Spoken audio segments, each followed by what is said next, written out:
There is no.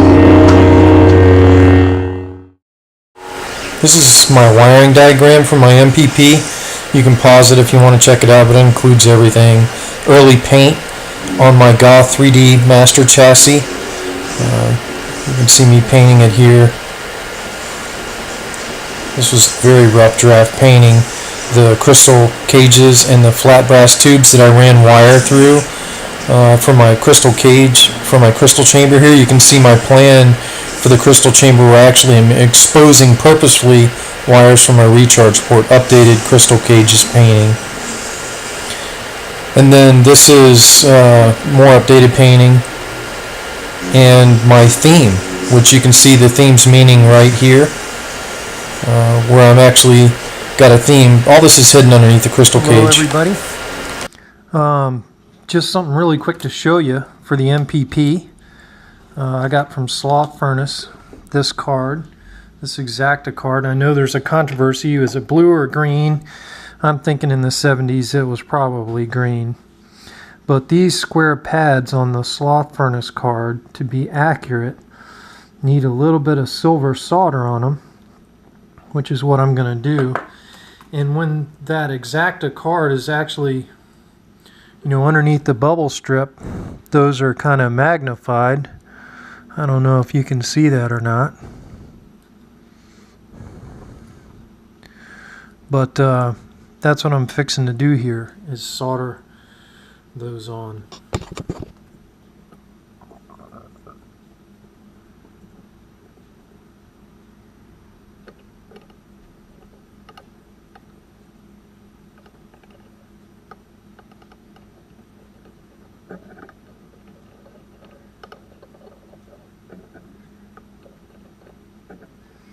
There's one. There's 2, 3,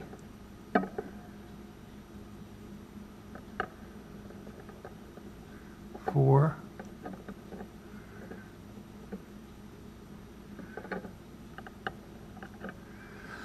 5,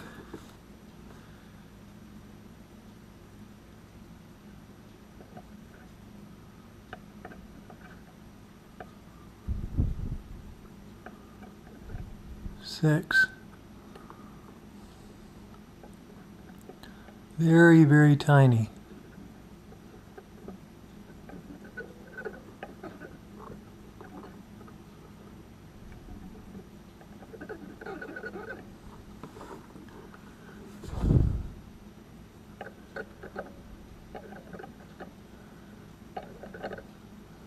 7.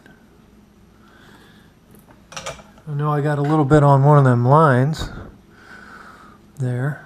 I'll clean off my soldering iron and clear that. So let's see what that's going to look like now under magnification.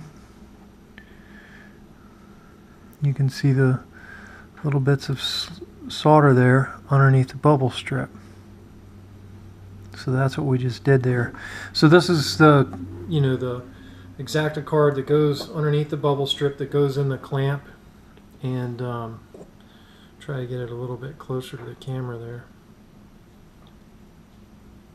And then here's the Exacta card with the solder points that we just put on from Sloth Furnace. And that's that. We're ready to go there.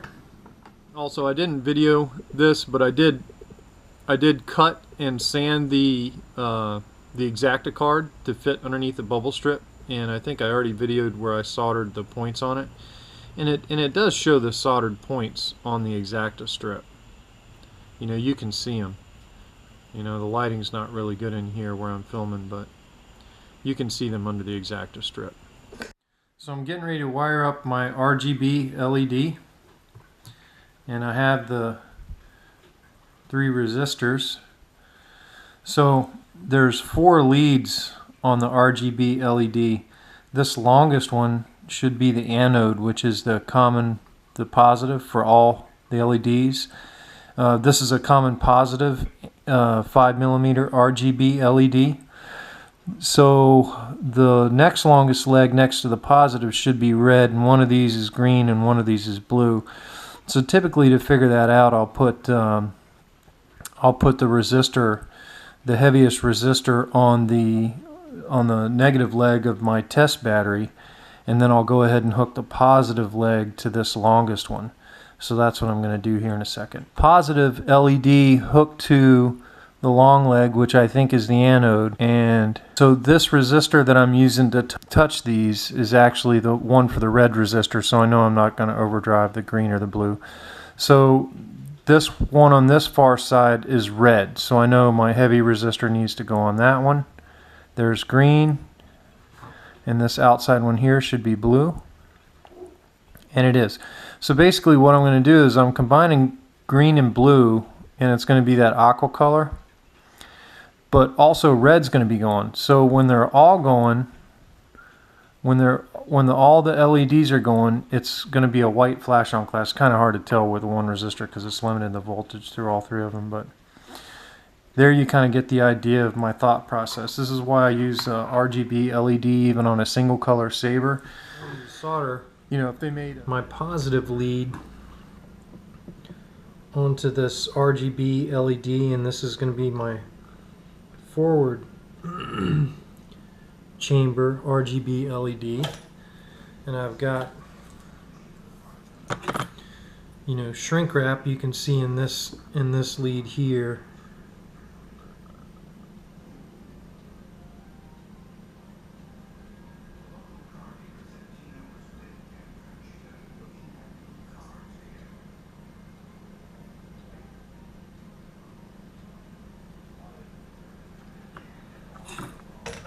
That looks like a pretty good joint. We'll let it cool here.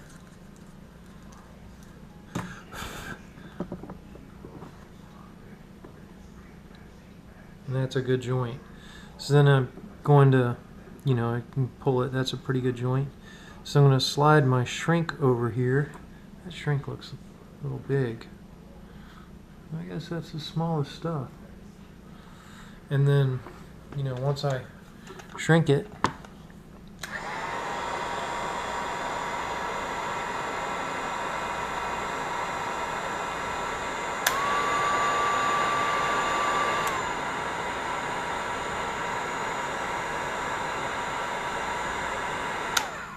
so there's my positive feed done, and now I'm going to start doing the individual resistors. So this outside one is my red one, and the reason I bent that leg up there is because this LED is going to sit in the housing like that, and the way the battery comes on this housing, the battery is going to butt up pretty close to there. I'm not sure how close, but I need to make sure these legs are bent up so when this LED is seated into the crystal chamber that the legs actually go up. I'm kind of worried I made that too long, but I don't think so. I think it'll be just fine. You can always heat those up and bend them if you need to, but I think that's going to work out good. So now I'm going to put the appropriate resistor on this red leg. So this is my appropriate resistor. So I'm going to cut this. I'm going to cut this red leg back a little bit, you know, just so my resistor can seat on it, and then I'll put shrink over this in a wire leader, and then that's going to be it. So I'll bring this back on when we're soldering that resistor on. This is my appropriate resistor for my red LED, and the reason I say appropriate is because I know what voltage I'm driving these LEDs at. I know what their forward voltage is at, and I know how many milliamps I intend on driving these at. So this is my appropriate resistor measured for that. You just need to make sure you're using a resistor calculator, or you understand Ohm's law to calculate that. But I'm not going to sit here and give you an ohms number as I'm doing this. You know, if you're wearing a 7.4 volt Saber, or you know, you got something else going on, this is going to be different. You know, I'm not wiring these to accent LED pads. These are actually being wired to my main LED pad, so the voltage that these are going to be operating at is you know, different than, you know, an accent LED pad. I'm not hooking these to an accent LED And that's a good joint right there, as you can see. I'm hooking these to the main LED pads. So now what I'm going to do after I've got that wired is I'm going to strip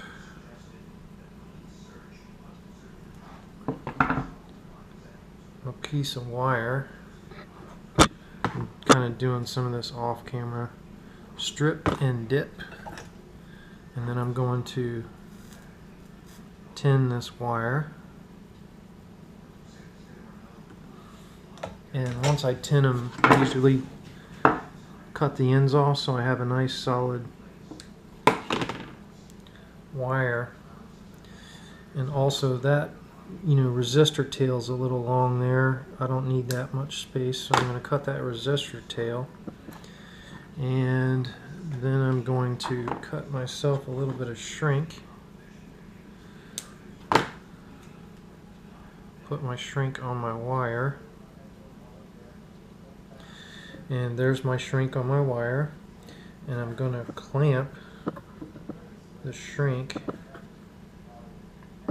into my helping hands, and then I'm kind of hoping this comes out on camera. Then I'm gonna get those where they're, you know, in good contact with each other.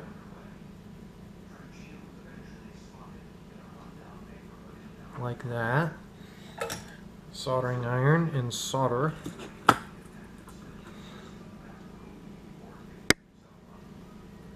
Oh, that was too much solder on that iron. I should have cleaned it off.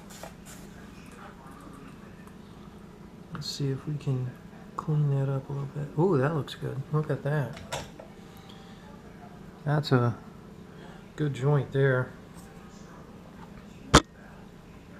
So that's a pretty good joint. Then I'm going to slide this shrink over the resistor and as far down that LED lead as I can get it. And then I'm going to shrink.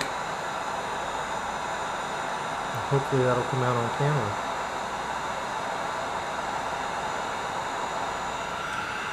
This is the resistor for the blue. This is the resistor for the green line.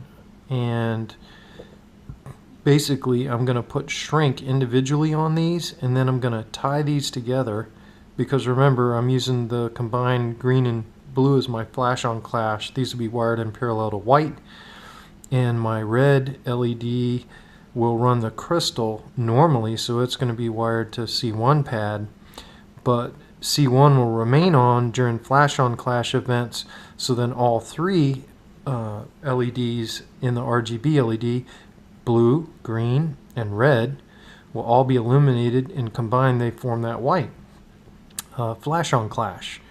Now I'm going to have to adjust how much red stays on, because I don't want my flash on clash to look pink in the Saber. So but these now RGB LEDs, the way I'm wiring in this application, they'll have three wires. You have the soft red, which goes to the red LED, hard red, which is the positive, which hooks into the positive of the battery, and then you have purple, which is green and blue combined, that goes to my flash on clash pad. And I know this is kind of confusing, but that's just how I'm wiring the crystal RGB LED for this application. This is not a typical RGB wiring you know, for a crystal chamber. This is not how you would wire an RGB that you're going to be wanting to use the colors independently. I'm not using these colors independently. The MPP is a red lightsaber. The flash on clash should be white or some proximity of white. And since they don't make, you know, at least not that I have been able to find, an accent LED to light the crystal chamber that contains both red and white diodes, then I'm having to use RGB. I mean, if somebody else knows of a better solution, call me up. But this works for me. I've used it in the past. I'm using it again. It works. So there's red, and then there's your flash on clash, which is all three colors combined. So that's how that works. So this is the forwardmost crystal chamber. This is the, you know, the battery, which is in the compartment. This is the compartment for the crystal chamber. And my question that I don't know is, how deep does this battery sit? Because you also have to remember, I'm trying to get my crystal chamber LED is going to fit down in here, and I'm also hoping that I'll have some room maybe to seat some resistors in there, because my board is going to go here. My board is going to go here in this slot. So I know this looks crazy with all my wires. I mean, these are all going to be a lot shorter than this. You know, but I haven't cut anything to its final length yet. And you know, right now, and I don't even know if you're going to be able to see it on camera, but it's that hole right there is where my crystal goes. Where the crystal chamber's at. I'm trying to see if I can get in there. I don't know if you can see my fingers sticking out in there or not. But so, you know, my question is, I don't know how far back this battery needs to sit in this. You know what I mean? If I have that much room, I got tons of room to put resistors and everything else in there. But if this battery's supposed to seat all the way back like that, wow, you know, then I'm starting to run out of room, and then I'm going to end up having to put my resistors up over the board or something.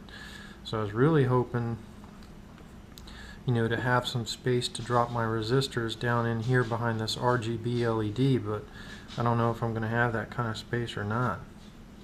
You know, even if I had that much space, I could hide those resistors for the main LEDs there. But, you know, I don't know. That's the question, and I don't have the hilt to know the answer to the question. So I'm not solidifying any of this. That's why all these wires are still run amok.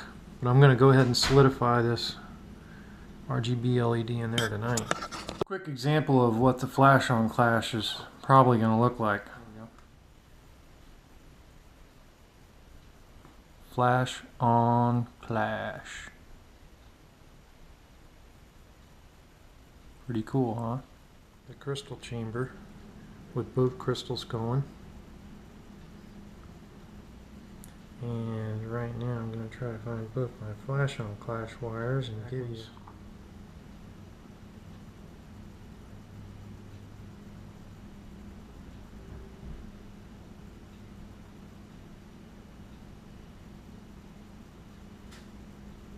There's flash on clash with both crystals going. So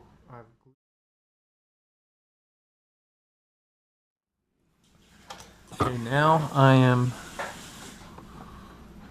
going to solder on the first leg. Oh, don't move on me like that.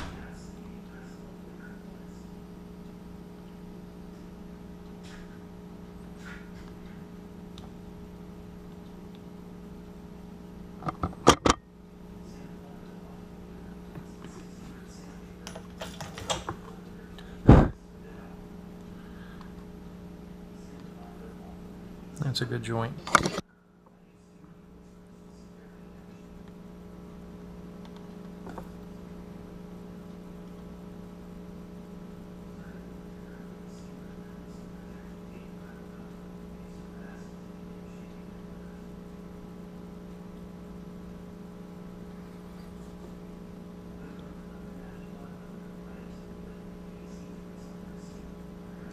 The difficult part about soldering on a LED star is that the copper base of the star acts like a heat sink, and it absorbs all the heat of the soldering iron. Sometimes you have to up the heat on your soldering iron.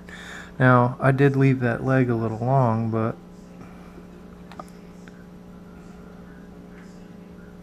that was purposeful.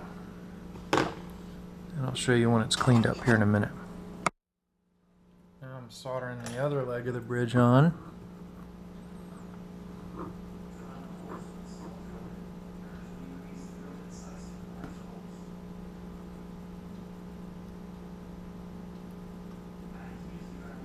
And it moved on me. Trying to look around this camera is difficult.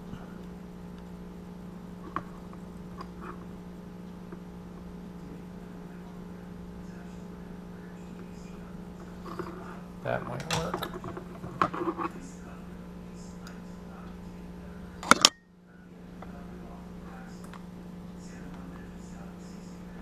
Yep, that's a good joint.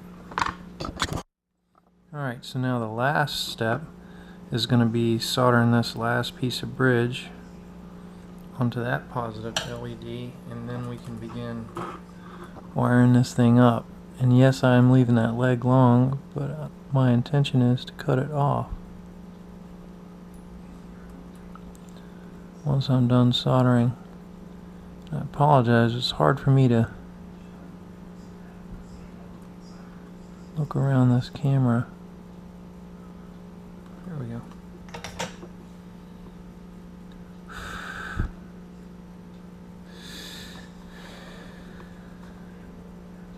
That's good. So then the final step here is to clip off the excess lead.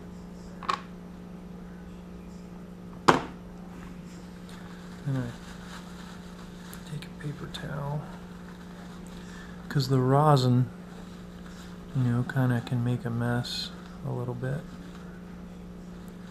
But there you go. There's my bridged LED. All the positives are bridged. Now the next step is going to be taking a positive wire, which I gotta find one that's long enough, and just mounting one positive wire to come off the LED.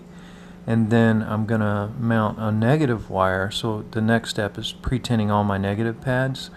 So let me get this is a deep red white LED. So this is a deep red diode, this is a deep red diode. So this negative is the negative for this diode, this negative is the negative for this diode, this negative is the negative for this diode. So I'm getting ready to, number one, put our positive wire off of our bridges, which feeds, it's the positive feed for all three LEDs, the white, the deep red, and the deep red.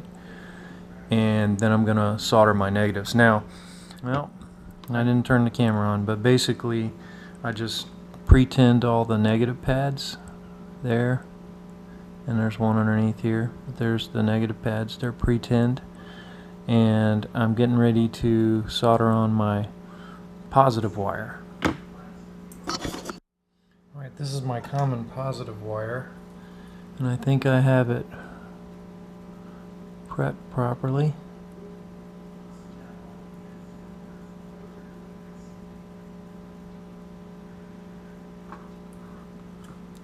Got too much solder grouped up there.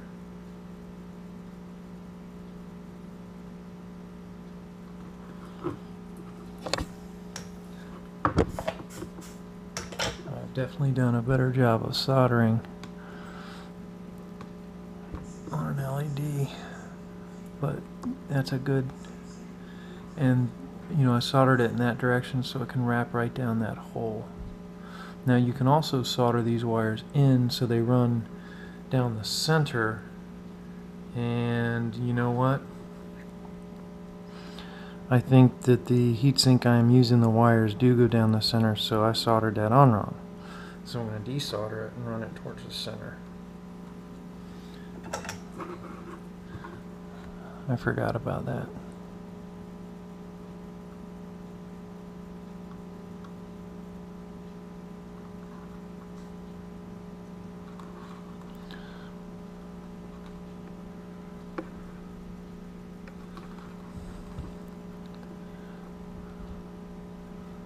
So let's try this ghetto style with no help, with no helping hands. And that looks good. So now I can route that down through the center.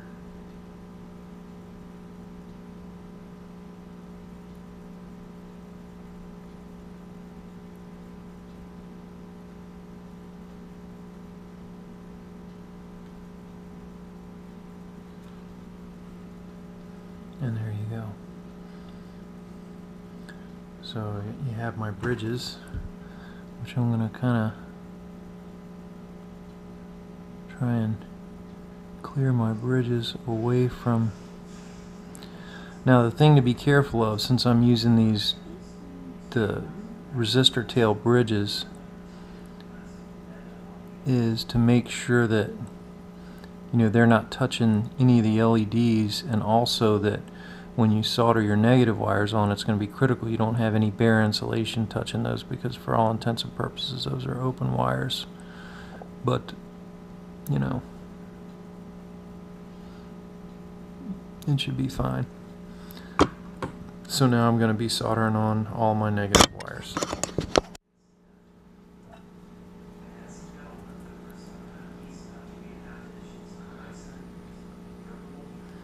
Okay, this is my white negative. Oh, don't do that.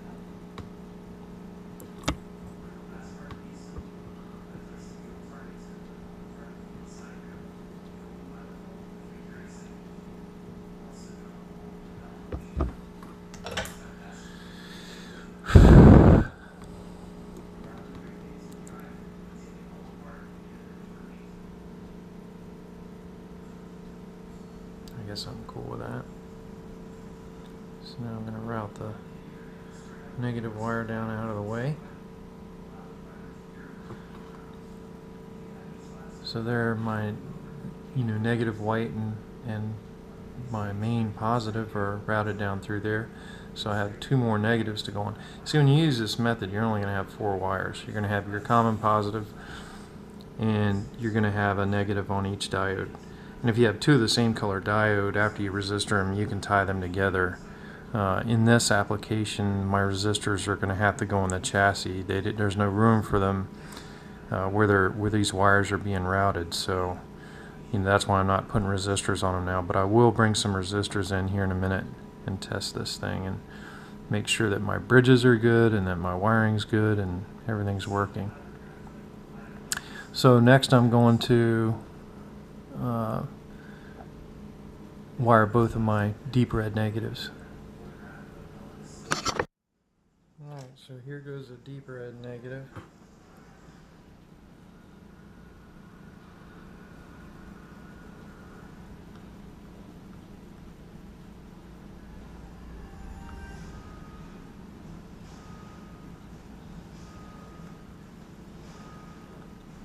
I don't think I have my iron up hot enough. Well, now don't do that.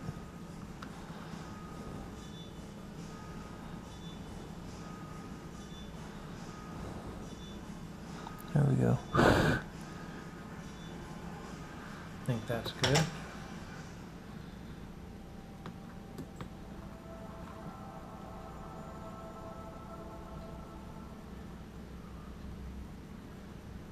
I'm going to route that wire down through the middle.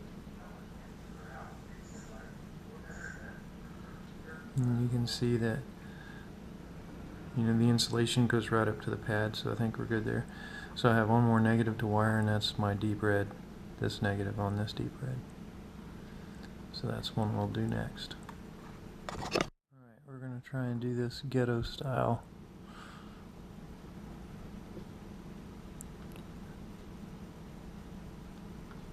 And I think that's successful there. See here. Give it a tug. Good. You can see how. Oh, I don't like how high that is, though.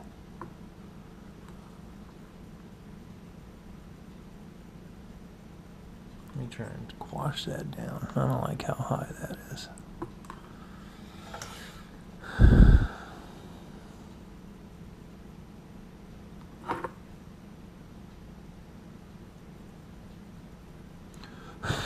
That's prettier. Give it a tug test. And then that's prettier, much more low profile. So now we can feed that wire down through the center hole. And again, because the heatsink I'm using has a center hole, it doesn't have the side holes. But there is my red, red, white, deep red, white tri-cree wired up with bridges. the 4 wires coming out. I know it's crazy because I used a red for the positive and red for the LEDs, but there is a subtle difference in the color of reds. These are kind of an orangey red, where this one's a different red, and this one has a different insulator, so it's a lot harder. But this is my common positive, these are my 2 deep reds, and this is my white flash on clash negative. So these 2 on the deep reds need resistors, which I'm going to go get some resistors and test my wiring here and make sure that that I wired this thing properly. So I'm going to get some resistors and I'll test it. Okay, we're getting ready to test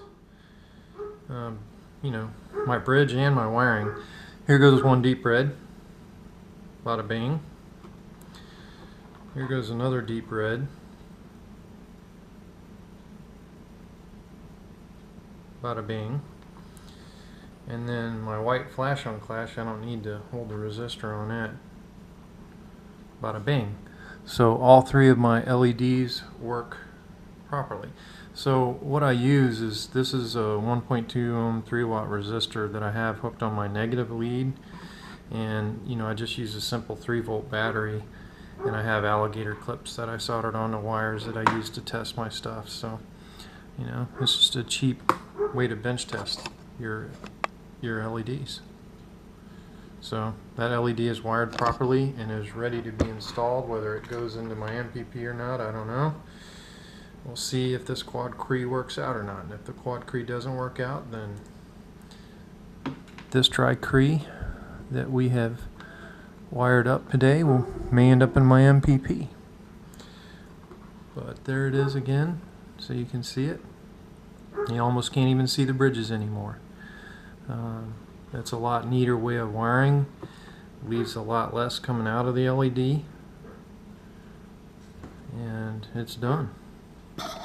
Sweetness. Thank you for watching. There's going to be more to come. Something arrived in the mail today, people, and I feel the need to show you.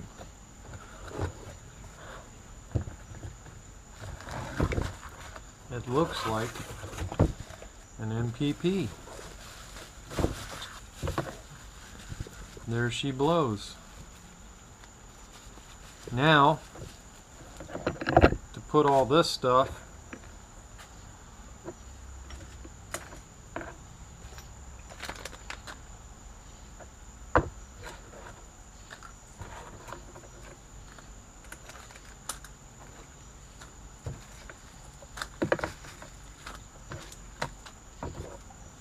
inside of there.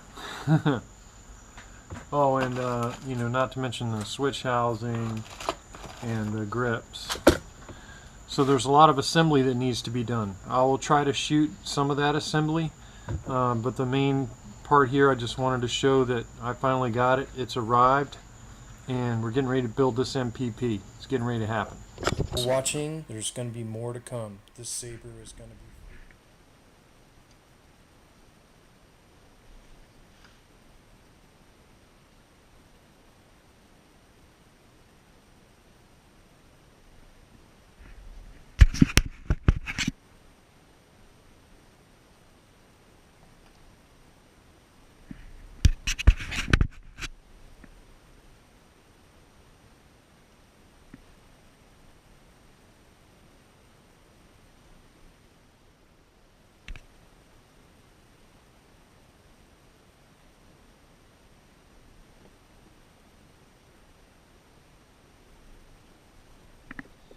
Alright, so I've been thinking about this. So this is the core of the MPP. This is the wire route for the normal switch right here. Of course, I'm not going to wire that normal switch.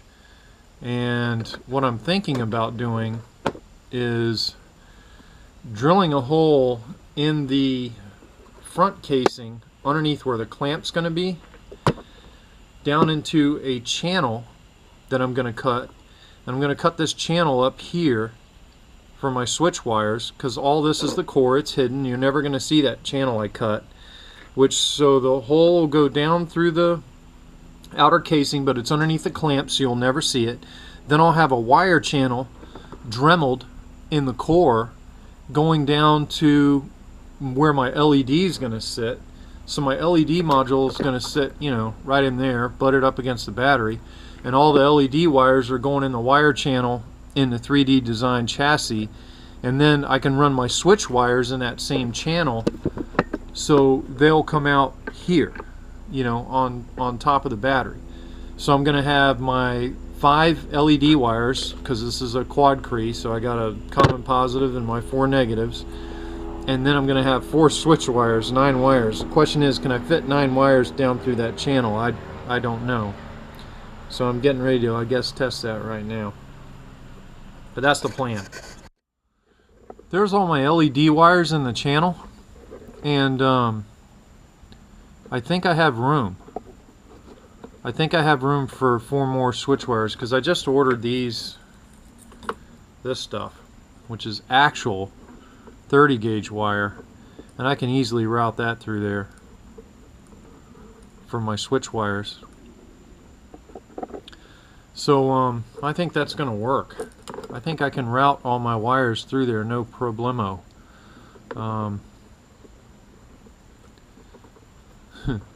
Look at that mess right there. A lot of these are going to get consolidated with each other. Like all these LED wires, they get commoned up with all my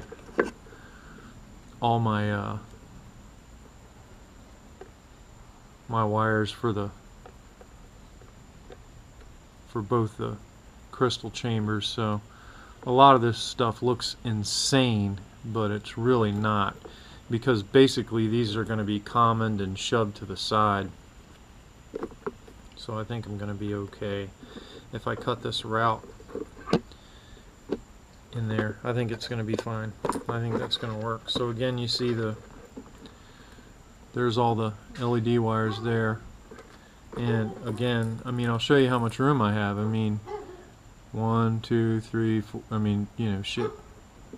I could actually do a double activation switch and do that main switch as the activation switch, but I didn't want to do that button because everybody said where you grip the saber, a lot of people accidentally hit that button, so I didn't want to use that button. That's why I'm using the clamp card switches, because of all the feedback about, you know. But you can see, I mean, I can, yeah. That's going to be the plan.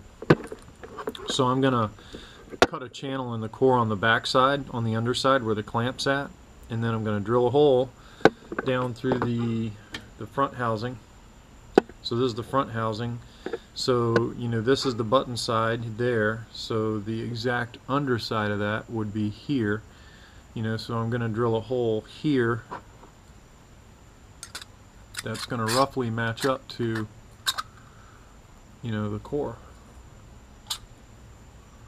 So there's the core, and you know, there's the core under the switch housing like it's supposed to be lined up.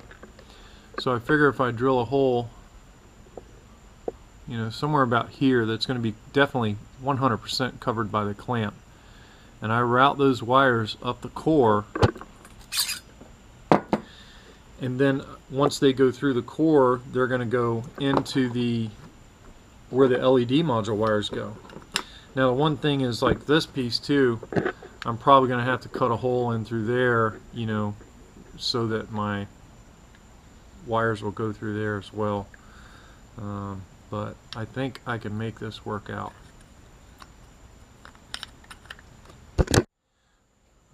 Alright, one of the things people forget about on the igniter is you got to bridge these true drive pads here to the pads on the actual board. So right now what I'm using are pieces of resistor tails, and basically what I do is I pass the resistor tail down through the hole like this,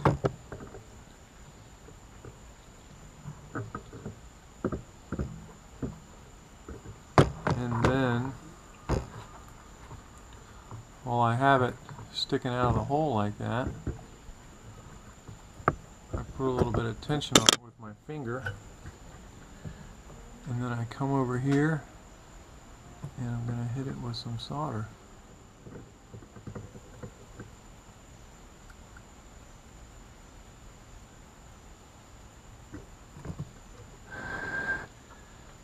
Like that. There's one true drive soldered in. Now, you can see that pin sticking up out of there.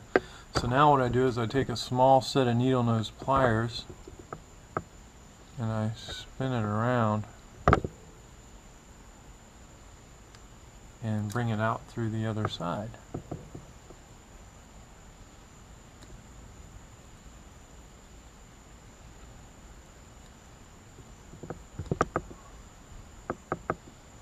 Like so.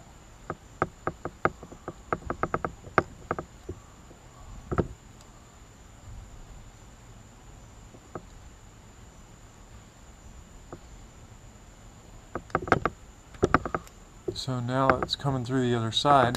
Ooh. I'll pull it tight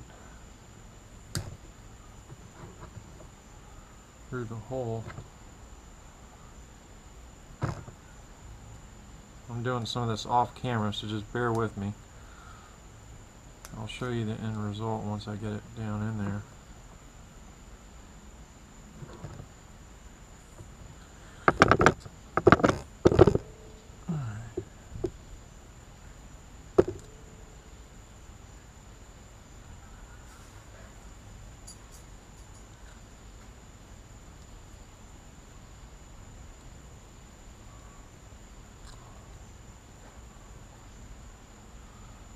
This one really didn't want to cooperate like they normally do. Normally this is a fairly simple process. I guess these, you know, each resistor tail is different, and these are apparently a little bit heavier gauge than normal. But there you can see the joint, how it looks there on the ground joint. So this first bridge is for ground, and then C1, C2, C3, C4.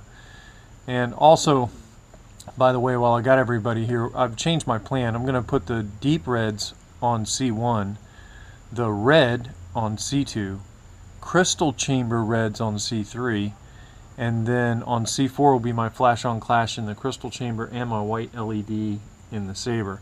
This way I can keep this C3 on without having the main blade on, just in case I get a pink blade. It allows me to, you know, I could keep these on if the blade doesn't go pink, but if the blade goes pink, I can totally shut them off so we have a white blade. But at any rate, now that I got, you know, that up there, I'm just going to drop some solder on it and we're good to go.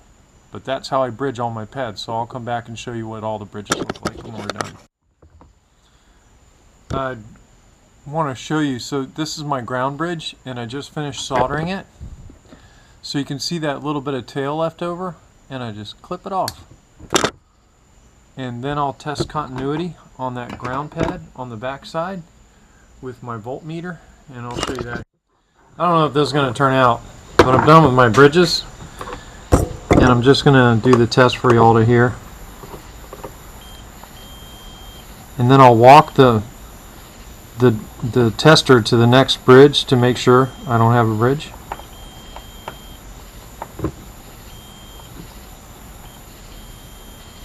And then on the way back I'll do it in reverse. Good.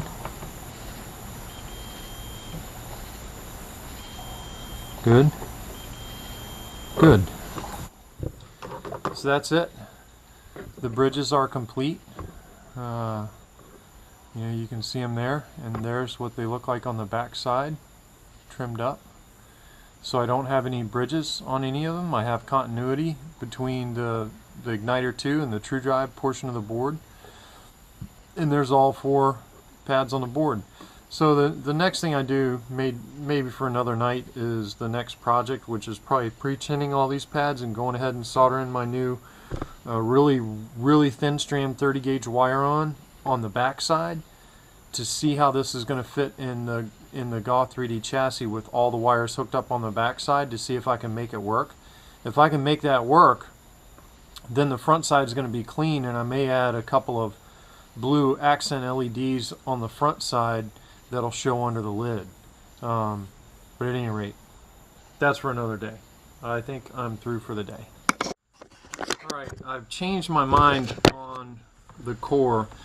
Initially I was going to cut a channel back to the LED module, But I think what I'm going to do is I'm going to go ahead and cut my wire channel around here to this channel.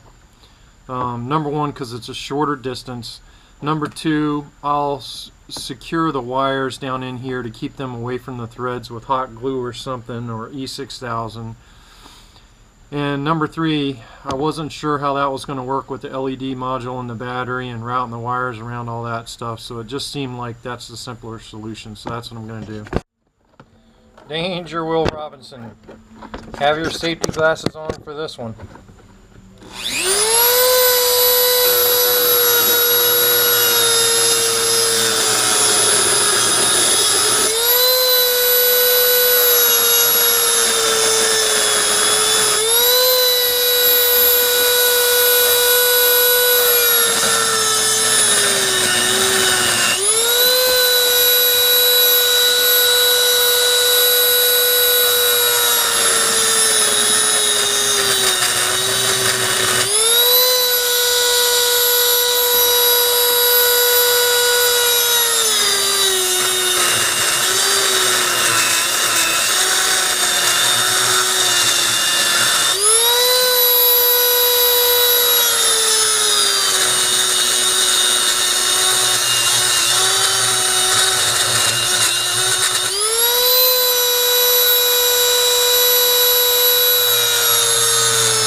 So here's the outer shroud. Of course, this is the button side where the activation, the normal activation button goes here.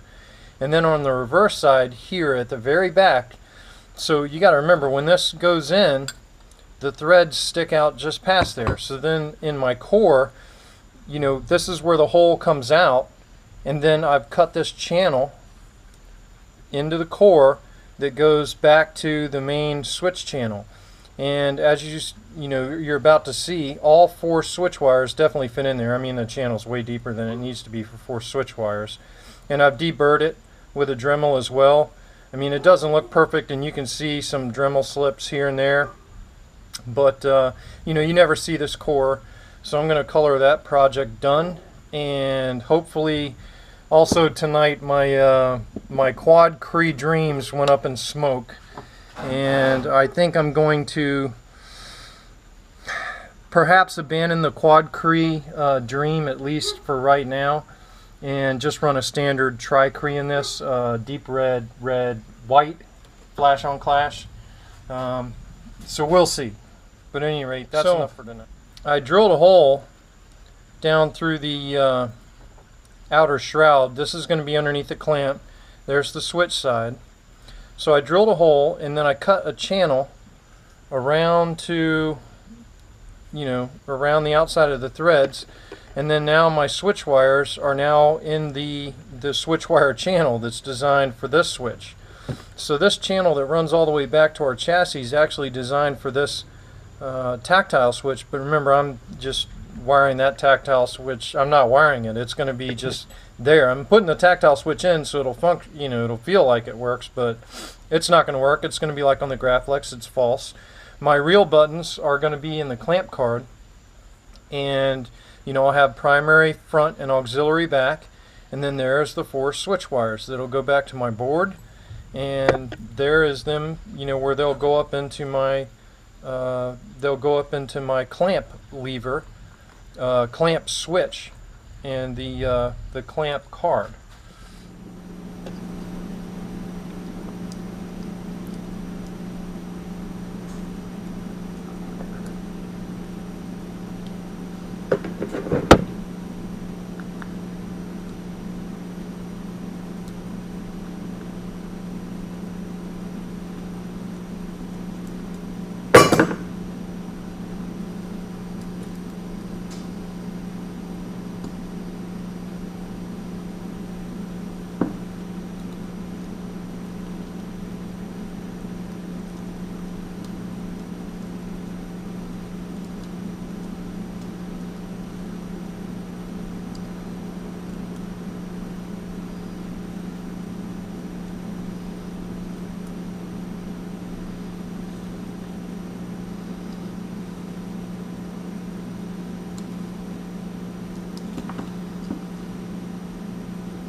So I'm trying to get the switch wires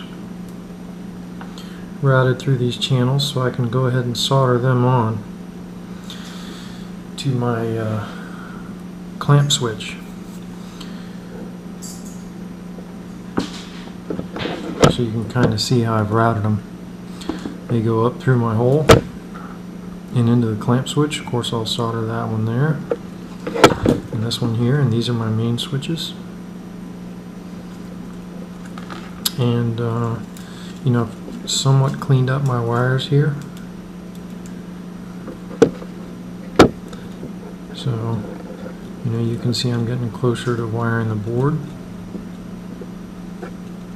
There's my LED wires, my switch wires, my power wires, my speaker wires. The accent LEDs I still haven't done anything with, but getting close.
Saw pictures online and you posted them.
Just really quick, because I didn't get to show you, but I did finish wiring both the switches in the clamp.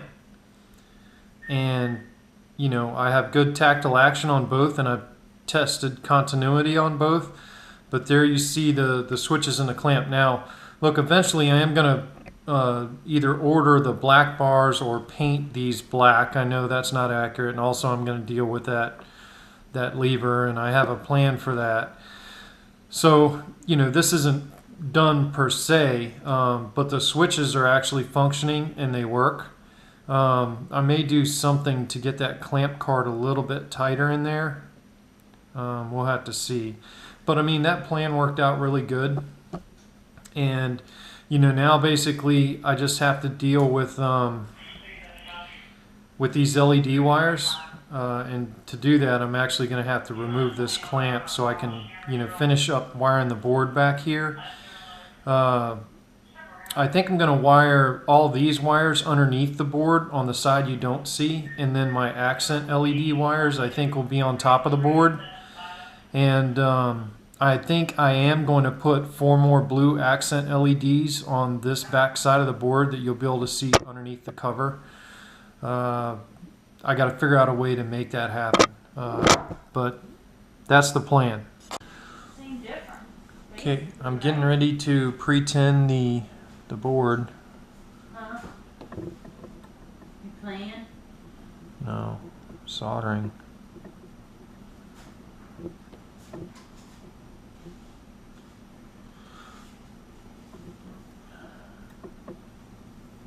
Carl thinks that Kristen wants the most expensive headstone so she can have him send her the money. And then it'll never get done. I'm like, well, I'm gonna do that.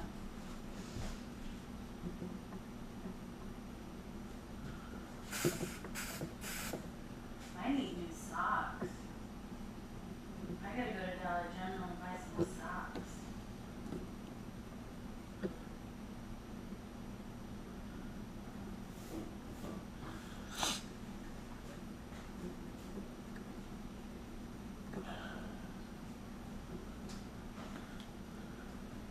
So there's all the LEDs pre-tinned. Now, switch pads.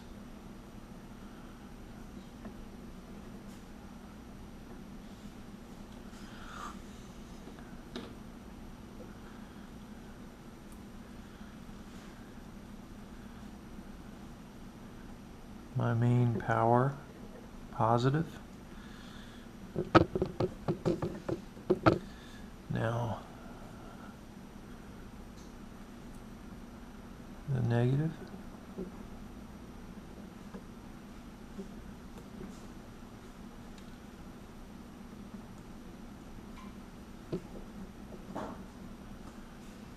The accent LED pads.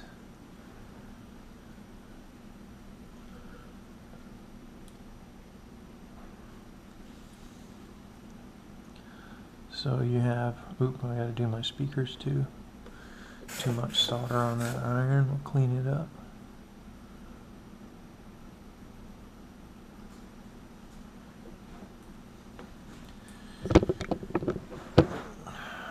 That's frustrating.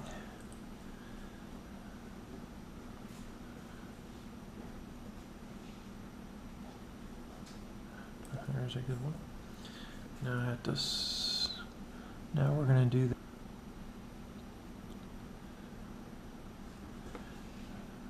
I think I'm going to have to do the other side on these, because I think I'm going to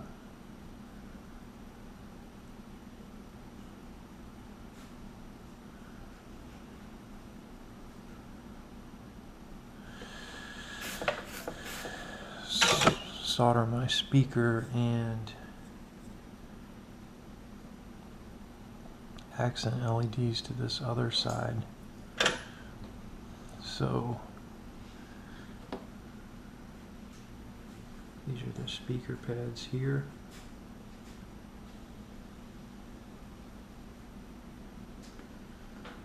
These are the accent LEDs here.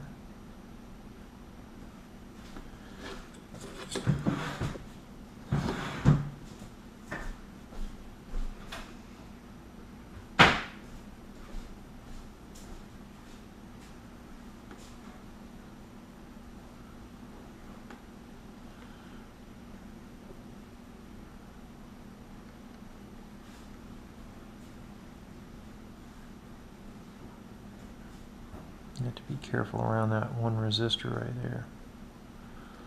So there, everything is pre-tinned for my 17 wires. You have 4 pads, 1, 2, 3, 4. Main switches, 5, 6, 7, 8. LED positive and my positive from the batteries, 9. 10 is the negative, 11, 12 speakers. And then the 4 accent LED pads, 16. So they're all pre-tinned.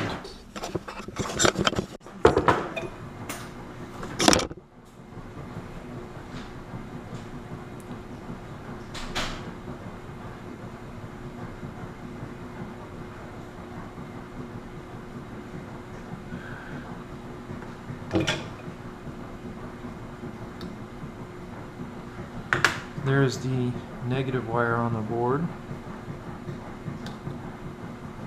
Trim off the excess. Now for my positive wire, I'm trying to make sure it doesn't get caught up in all these other wires.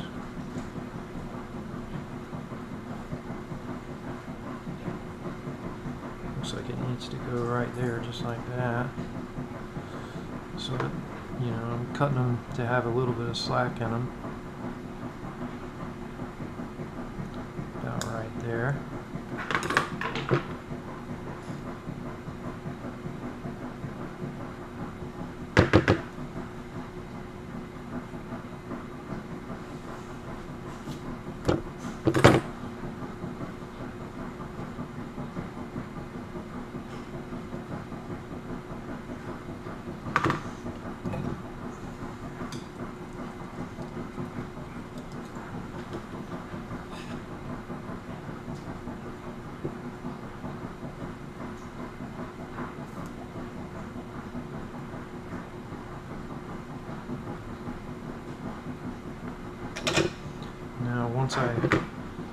Once I pre-tin the wire, I'll make it very short, just the length I need to solder. I really should have this reversed so I can hold the wire in my right hand.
Okay, there's the positive wire attached.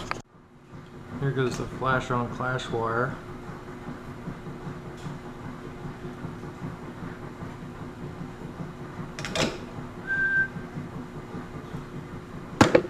Done.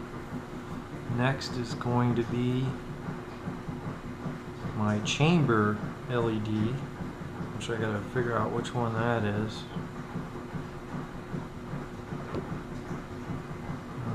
Let's see here.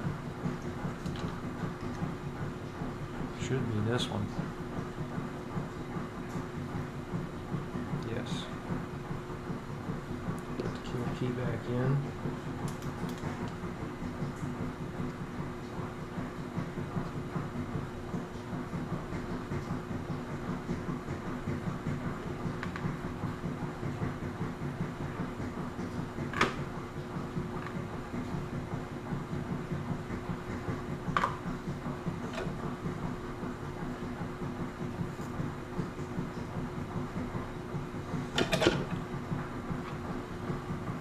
Trim this. So there's just a little bit. Actually, you know what? I made that too long. We're going to shorten that.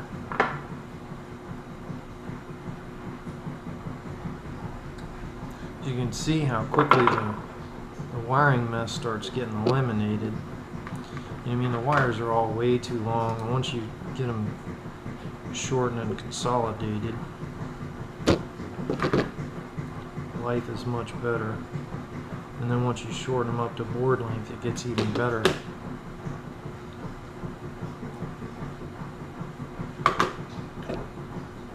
Let's re-tin that one. And then we'll trim it.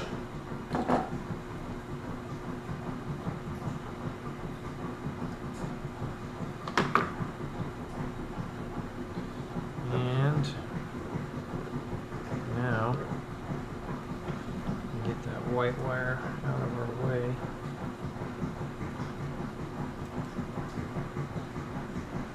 Try to hold this on there with the needle nose while I solder it. It's kind of hard to get helping hands in here and have the camera in there, so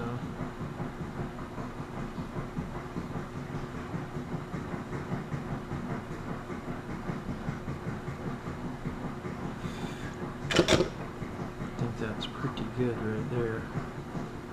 Cut off this excess. Okay, now my two main LEDs are coming next. So now I'm going to move these two wires out of my way because I'm going to be soldering on C1 and C2. So these two pins here get these two red wires here. Those are my main LEDs, and it doesn't matter which one. They're both deep red, so it doesn't matter which one. I actually may sweep those wires. No, I can't do that because then it'll get all tangled coming back. So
there's the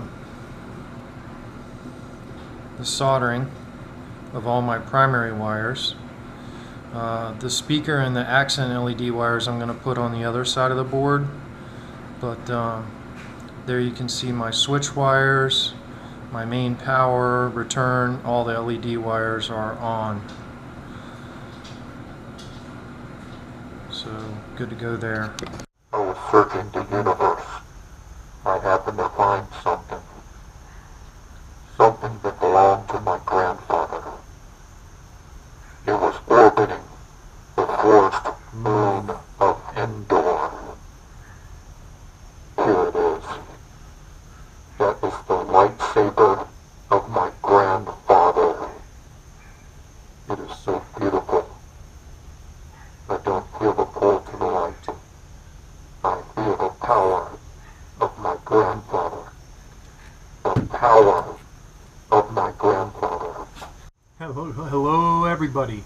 Megtooth Sith, Saber Smith coming at you. Just hot off the press tonight is Corvant's MPP 2. In this MPP 2.0 I have a Igniter 2 Goth 3D Designs Sith Master chassis with crystal chamber. There are actually two crystals, There are two LEDs, RGB LEDs, that illuminate the crystal chamber, and they also match the blade with flash on clash.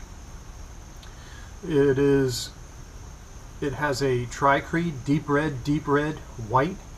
It also has 6 accent LEDs and a Panasonic 18650. The recharge port is in the 3D chassis. There are 6 accent LEDs, 5 of them blue, 1 of them red. It has a sloth furnace card underneath the clamp, underneath the bubble strip. It's got the KR accuracy kit with the flathead screws, and also the blade retention screw is the bulb release here. And I do have the wires, they're just not yet installed. And also there's a KR blade plug. So there are, I don't know, like 13 sound fonts on this. The first one is Graflex from episode 3. And the funny thing on that is, you're like, why is a Graflex sound font on an MPP? Well, a Graflex sound font is on an MPP because that's when Vader became Vader. And I'll show you the boot up sound on that here in a second when I fire the Saber up. But it is a beautiful Saber. The kit went together fairly easily. Had some issues getting the bottom section to fit on the Goth 3D chassis. Had to do a little sanding. And I haven't done the touch-up paint there since I did the sanding. But other than that, it was a fairly straightforward go at it. Also, I am using the activation switch that's normally installed on the MPP is here. And I did keep the tactile switch underneath there so it has tactile action, but it's totally dead. The actual switches I'm using are underneath the clamp on this Saber. So I'm using the stock 3D clamp switch holder underneath there. That's what's in this, so you know you can see all the way through the clamp. And look, I know the clamp needs the black bars, and I got to deal with this clamp lever. I know that's not accurate. This is on the way to being an Empire Strikes Back version of the Saber. So with no further ado, let me get the kill key out of this thing.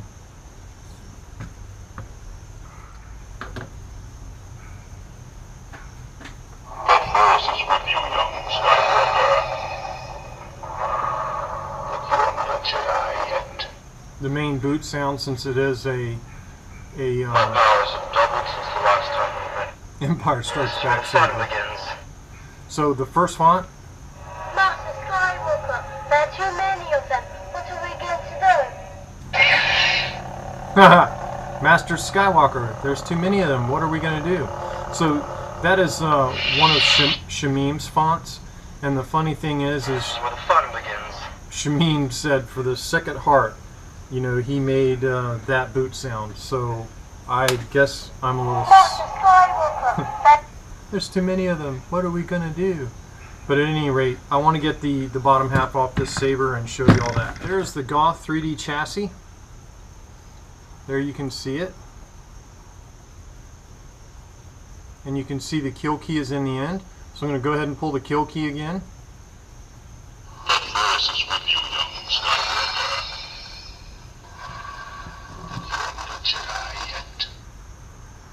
And there you can see my accent LEDs flashing.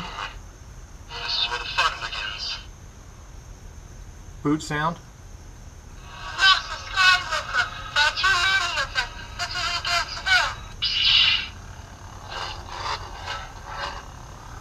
So there's the crystal chamber illuminated.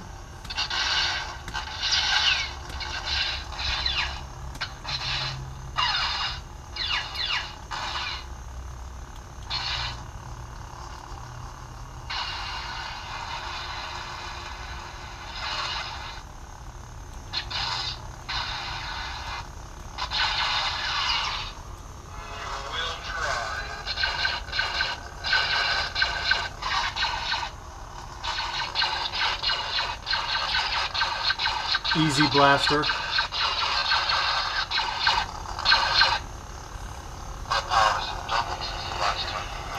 I am getting some shine through. on those. I still haven't installed the wires. I don't know if you'll still have shine through once I install the wires. But there's a good look at the crystal chamber. Isn't that pretty awesome? Let's get to the next font. This is Lord Blako's, and then I'm just going to stay on this one for the rest of the demonstration because there's so many sound fonts, so much crazy stuff that Saber does.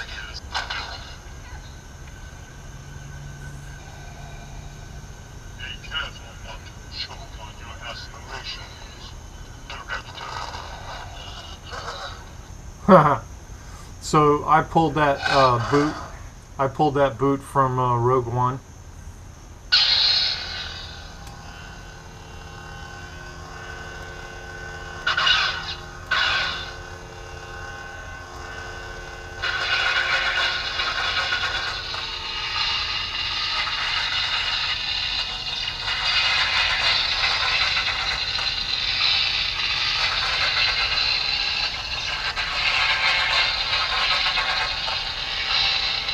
That's in lockup.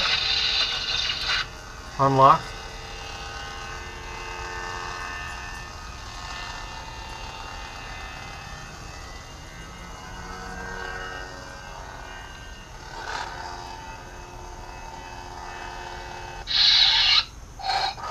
Let's get a blade in this thing. So as I said, the blade retention screw is the thumb lock. Now I'm using my Graflex blade 7/8. I did make this blade. I do have a round tip on the way for this saber.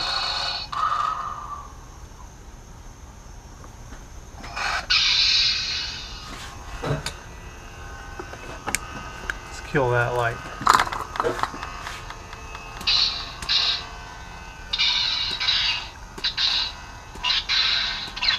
You know, a lot of people gripe about the igniter, and they say the flash on clash isn't sensitive enough. It's just a matter of adjustment. I mean, that's just as sensitive as a biscuit. The chamber matching. So now that you've seen the chamber and you've seen my accent LEDs, I'm going to shut this thing down. And let's go ahead and put the bottom half of the saber on. The auxiliary switch doesn't work unless the bottom of the saber's on.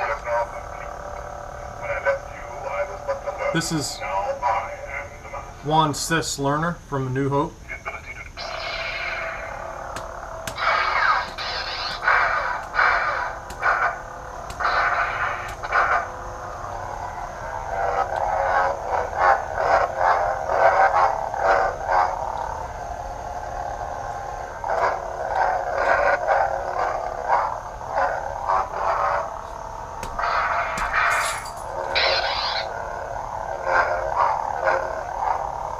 It's got saber effects on it.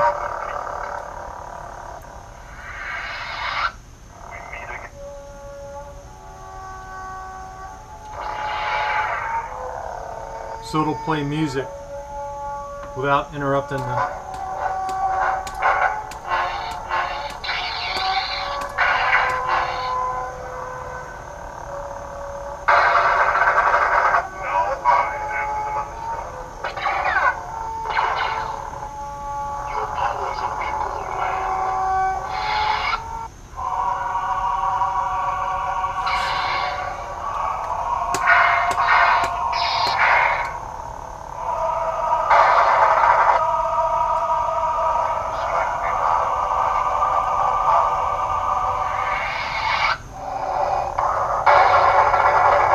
Look at that flash. I mean, there's so many sound fonts on here.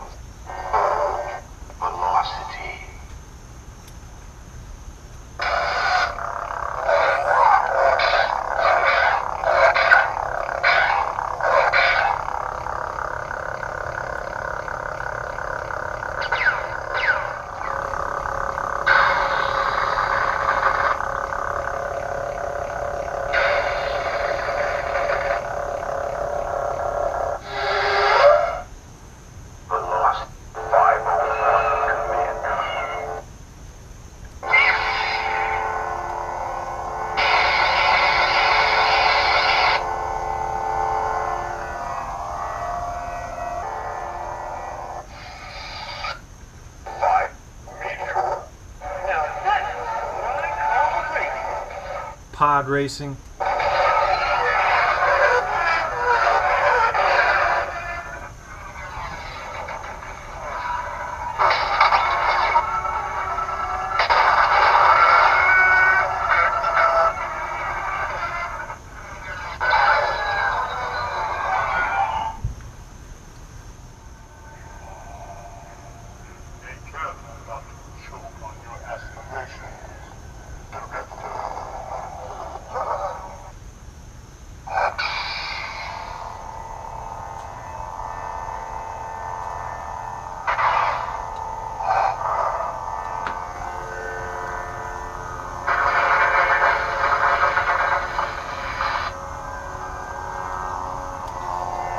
Let's get one last look at that crystal chamber.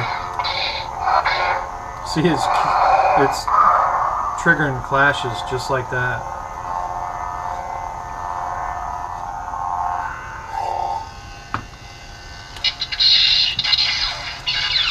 Hope y'all are seeing that.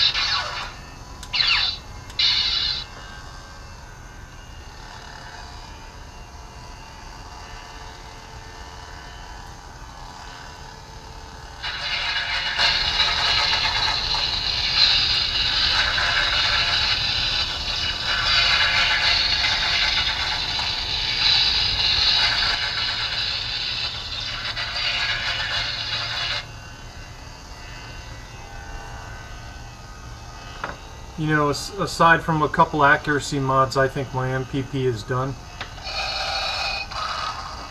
MPP 2.0 complete.